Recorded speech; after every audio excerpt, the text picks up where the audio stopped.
want to talk about ChatGPT versus Gemini. The Empire Strikes Back. So do you want to know how the Empire Strikes Back here? No, because I have no idea what this is other than a Star Wars reference. Yes. Okay. So check this out. When you look at this graph over here, oh my God, I got a time limit over here. Okay. So ChatGPT versus Gemini, the Empire Strikes Back. So ChatGPT, you could look at it as the young upstart, right? And then Gemini is the Empire, right? Like Darth Vader and all that. So you look at a Google trend graph over here, it shows that ChatGPT has been very popular for a very long time. They're the young upstart. And then when you look at Gemini, which is the Empire owned by Google, when Nano Banana launched, Gemini's users shot up like crazy, right? Yeah. And so I thought this would be a great way to start. When you look at it, when Nano Banana launched, it is the best image model by far. Yes. And when you launch, Google has so many amazing products within it. And sometimes when they just launch something and they launch it relatively well, they launch it within the Gemini app and you see a little banana in there. That's why Gemini's users shot up. I think it was over 13 million or so. And it was already a highly ranked app. So it's really hard to get a highly ranked app even higher. Yeah, when I look at Google and Gemini, I think there's a good chance they may win the AI race. The reason being is they have access to a lot of data. And if you look at their products, at least their recent releases, they've been amazing. I do think Google has one problem though, and it comes down to marketing. You can release a good product, you're gaining traction with your existing user base, but we were at the HubSpot Inbound event. Most people had no clue about the product and never heard about it. Mm-hmm. And most of the people in the room should be using it. I look at Google as releasing great products is going to help you gain more traction, but it doesn't mean you're going to win. They actually need to start doing marketing and explain things in layman terms and really work on adoption for non-hardcore users, I would say. Google is actually a really good example of having all the distribution in the world, literally all the distribution, Android, Chrome, all these things, right? Gmail. Search, yeah, everything, YouTube, right? Yeah, but they do such a poor job of marketing their own stuff. So it just goes, this is actually a case in point where it's like, oh, all the distribution doesn't matter in the world if you don't know how to bring awareness. And the other thing is, do you remember back in the day, Steve Jobs he wanted in one of his ads to promote a bunch of different features, right? His ad leader was like, I'm not gonna do that. So what he did with Steve Jobs in the room, he crumpled up a piece of paper and he threw it at Steve Jobs, and Steve Jobs caught it, right? And then he crumpled up 5 pieces of paper, he threw it all at Steve Jobs, and Steve caught none of them. He's like, that's an example of multiple different messages, and you only want one message with your ads. And I think the problem is Google has so many different things. I think maybe every month or so there's a massive launch, right? And maybe you have 12 big marketable moments a year. You can't have too many because it starts to get too crazy and people start to forget. Yeah. On a side note, did you watch the Apple launch video a few days ago? I didn't, but I got the new iPhone. I just ordered a new iPhone today. Which one did you pick? I got the silver iPhone 17 Pro. What'd you get? I got the black iPhone 17 Air. I think it's You got the Air? Yeah, I got the reason I didn't get the Air is because I'm like, it seems like what you want to go for, like the second generation of the Air, because the first one's not going to be that good, because I think the battery life's a lot less, and the camera. No, battery life's the same as the Pro. Why don't you try it first? Hey, why don't we try it? No, the website has the reviews. That's what they always say it's like that, but it's always ends up being like half the battery life. Apple's been pretty decent at predicting their battery lives. It looks, I will say, the Air looks beautiful. And I don't like how the 17 Pro looks, but I was like weighing the two, and then I was looking at what are all these other tech people picking, right? So I'm sure when I see your Air, I'll be like, damn, I really want that. There's a black one? There's a black one for the Air. And Apple has done a good job, even going back to features, what you talked about in their launch video. They do talk about, hey, what is it called? Yeah, in their launch video, they do talk about how specific features. Like when Apple talks about their iPhone Air or their Pro, they're not highlighting 50 things, but at the very end slide, they'll show like a overview, and they list a lot of the features or some of the new cool stuff that makes it amazing. But generally in their videos, they do focus on one feature at a time, and they try to make it simple so that way people are more likely to buy. But with the Pro, the new one, did you see the viral Instagram video on the new Pro? No. Dude, someone just took an iPhone 15, not a 16. They just took the camera, expanded it to here and moved these 2 dots, and they're like, "You now got a Do you iPhone." have a 15? This is a 15. This You is have a a 15? 16, Oh, wow. but they just expanded this part and be like, "Now you got an iPhone Yeah. 17 Pro." We'll see. I mean, I like the longer battery life and it's like faster charging and all that. I know the Air is slower charging, so I think it's more beautiful. I think I'll buy it for the next round. So we'll see how it goes. And I don't want the orange one because I don't want to draw attention either. Do you use your battery life right now? Yeah, it actually drains it pretty quickly. And this is a But 15 Pro. it's 2 years old now, This is 2 roughly. years old. Yeah. Yeah. Yeah, so I get a new one every single year, not because of the features, for one reason. No, Wanna guess? you didn't get a new one for a long time. You had a piece of crap for a very long time. Uh-huh. Yeah. But recently, for the last, like, 3, 4 years, I've been getting a new one every year. Well, I get a new one because I get it for free. Why do you get a new one? I buy a new one because I want the battery life. Oh, okay. Well, there you go. Yeah, because even if it says 27 hours, Yeah. after you use it for a year, it It starts starts to fade. degrading. Yeah, you know what? And you know what? I don't know if you do this because you're OCD, right? I wash my phone every day. Do you wash your phone? Not every day, maybe every, like, You know 3, it's 4 dirtier than your days. toilet? Uh-huh. Yeah, that's right. I wash it every day. Every 3, 4 days. Yeah, and then I what have a little happens is this charger starts to mess up, and so I have to use the side charger. I use the MagSafe. Yeah. I have a little case that you put it in, Uh-huh. and it just kills all the germs. Oh, okay. Oh, you do that every day. Uh, Do you scan it with no, the purple light I after? no, I have never tried scanning with purple light. I clean the phone a few times a week, right? Uh-huh. Hence I said like 3, 4 days. Yeah.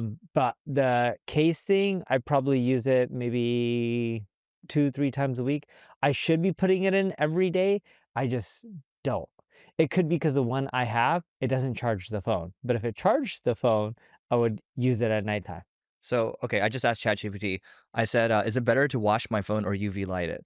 And so this is kind of going on a tangent. We can come back to this, and I want to come back to the Apple story real quick with Steve Wozniak. But basically, best practice is combination is ideal. Use a microfiber cloth or alcohol wipe to clean dirt oils, then UV light for added germ kill. If you only choose one for appearance and hygiene, wipe with alcohol solution. For convenience and reducing wear, UV sanitizer. Yeah, so it's basically what you do actually. Yeah. And the reason I ended up doing that is it just helps keep my phone clean. And I don't clean it because of the toilet thing. I clean it because I want my screen to be not have tons of prints. It Yeah. just bothers me. Yeah, because you're OCD. Dude, speaking of which, so the Apple co-founder, Steve Wozniak, so he actually responded on Reddit. I don't know if you saw this one, but he basically sold all of his wealth. So he gave all of his Apple wealth away because wealth and power are not what I live for. I have a lot of fun and happiness.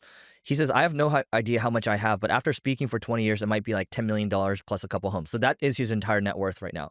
It's not like he's filthy rich and worth like he could be worth $3 trillion if he just held on to his shares, but yeah, he earns money from his labor and pays something like 55% combined tax on it. He says he's the happiest person ever. Life to me was never about accomplishment, but about happiness, which is smiles minus frowns. I like that. Smile minus frowns is happiness. I developed these philosophies when I was 18 to 20 years old, and I never sold out. So even though he's the co-founder of Apple, he just did things on his own terms, and everyone has their own definition of happiness. But I thought that was interesting. Yeah, whatever works for each individual. I don't think there is a right or wrong way. I have a friend, you know him, and he once told me, I think like to be happy, all you need to make is like 80 something $1,000 a year. I forgot what the Yeah, exact amount is. 70,000. And Yeah. it probably changes over time with Yeah. inflation. So I don't know what it is in today's So world. you're right. You're right. 10 years ago, oh, no, when I first started in the workforce, it was $70,000. It was a life hacker blog post. So now it's probably 80, 85, 90,000. Yeah, something like that, right? Let's call it, you can even go round up to 100. And this person still believes that. And they rather take pictures and travel the world Oh, I and know. experience what they want. You know who it is at this point, Yeah. versus go and make more money. Yeah. And do I think that's a right or wrong approach? I think for them, that is the right approach because they're genuinely happy. They don't have kids, they're not married, they don't care for any of that. They just want to travel to new nature related places and take beautiful pictures. And that's like their, Zen moment. And it's like, keep doing what you Let me want to ask you do. something. So personally, would you rather have relational wealth or financial wealth at the end of your life? What's more I, important to you? I think you know the answer to that. And financial wealth is useless at the end of your life. Okay, how about now? Relational wealth versus financial wealth. Here's the problem with most marketing agencies. They don't understand what is happening with the world of AI. With my agency, Single Grain, we think about agentic workflows. We think about creating agents for the future. When we think about SEO, we think about creating different products, such as internal linking products or content consolidation products. And on the other side of things, we think about building products such as Care. We just think about making marketing easier overall. If you want to stay at the cutting edge of marketing and at the same time leverage the power of AI, go to singlegrain.com and we'll see you on the other side. It's a little bit different because I'm 40 and I have kids and I'm married. Yeah. So I would pick relational wealth. Yeah. But how about 10 years ago? It would just be pure financial. Yeah. So the reason I bring this up is because I've been filling out this 5-minute journal probably for over 10, 12 years or so. So every day I write what I'm grateful for. I've noticed probably over the last 5, 10 years or so, it used to be things that I'd be grateful for every morning that I write this in. But then now it's always people. I'm always listing people every single day. I actually list you guys sometimes too. So Oh, yeah, cool. I'm just constantly listing people. And then as we get older, you realize in your 20s, maybe it's all about go, go, go, money, money, money, money, money. But then you realize all the money in the world is not going to help you if you don't have anybody to share it with. I don't know if it's about the 20s or 30s or 40s. I think it's different for every person, and here's why. Uh, you could be right on the stat or the number or the age range, but I think you and I are bad examples to ask because we have enough money. To genuinely live a very comfortable life, we have money. You agree with that statement. Mm-hmm. If another COVID happens and everything gets shut down, we have enough We'll be savings to fine. ride Yeah. off. Yeah. So when I pick relational wealth, that is it's a skewed answer because I already have enough to be comfortable. And I believe you already have enough to be comfortable as well.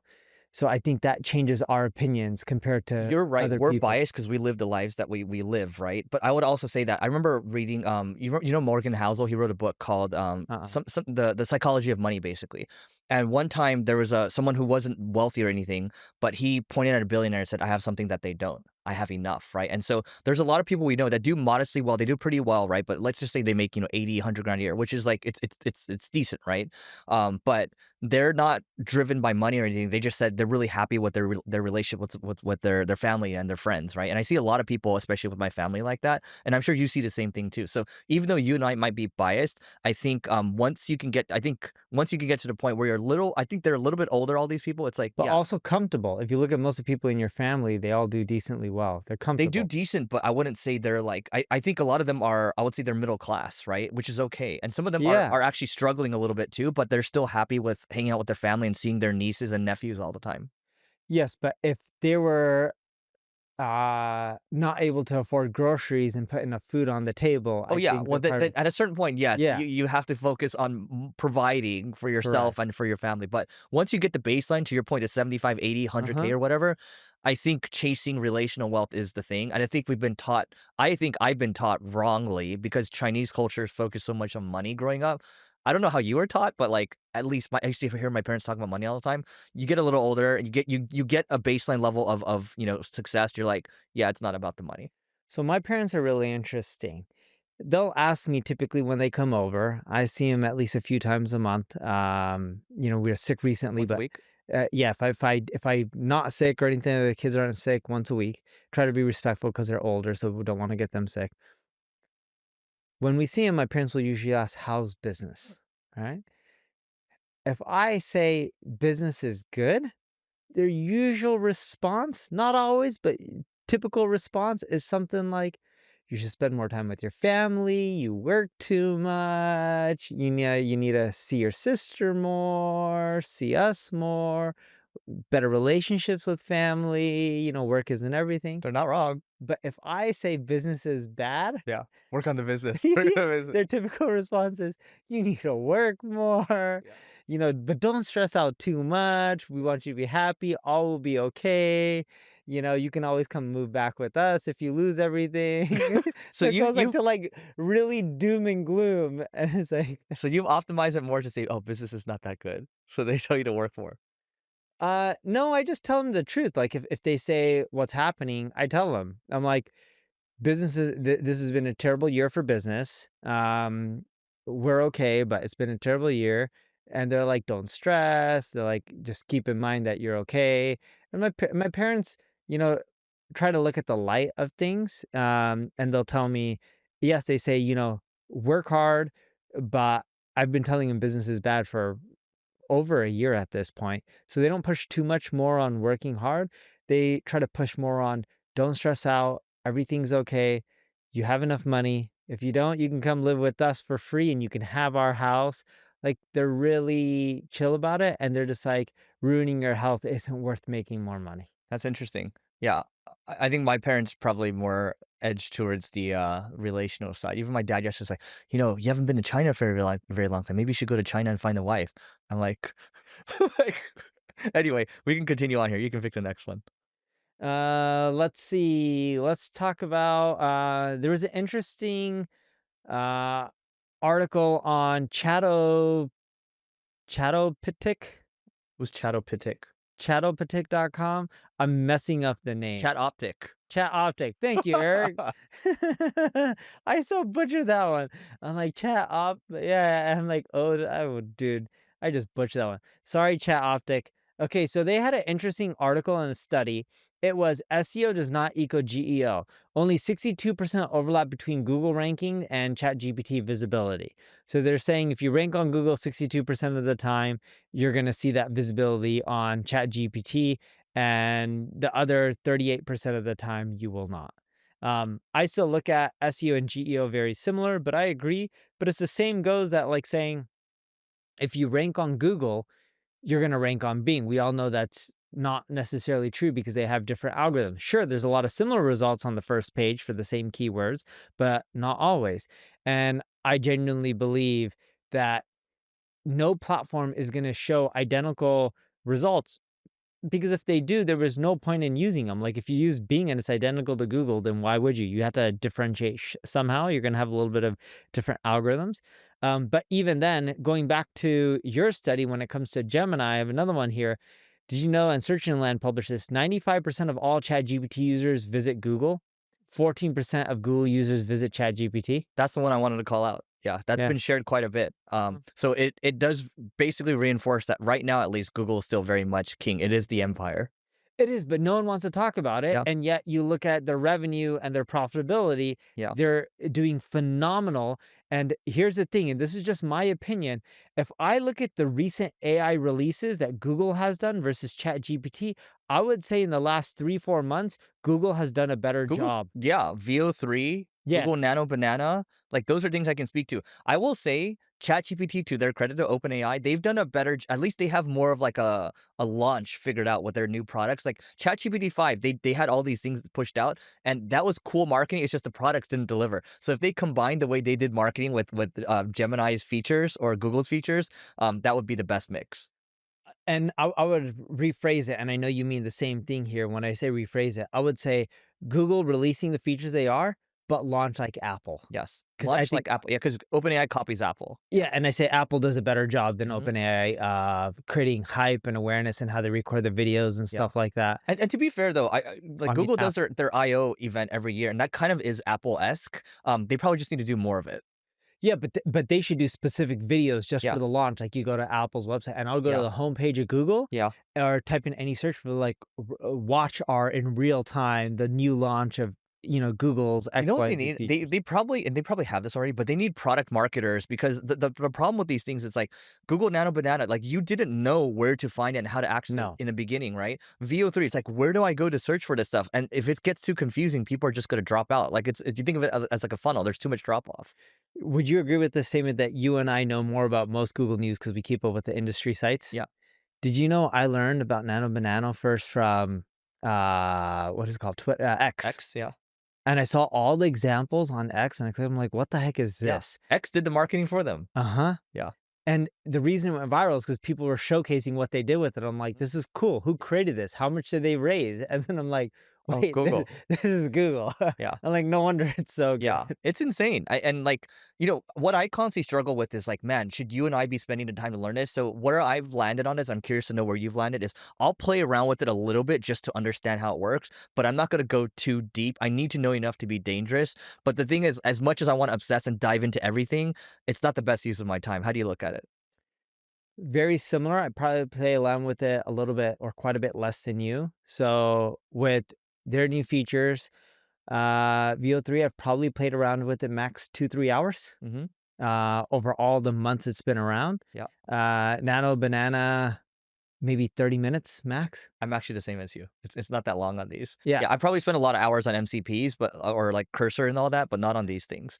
Yeah, so it's the same. But like I remember I workshopped this with ChatGPT. I was like, man, I really want to play with these things, but this is the highest leverage thing I can do, and it knows what I'm focused on with my business. It's like, no, the highest leverage thing for you is to know enough about these to hire the right people to run these things.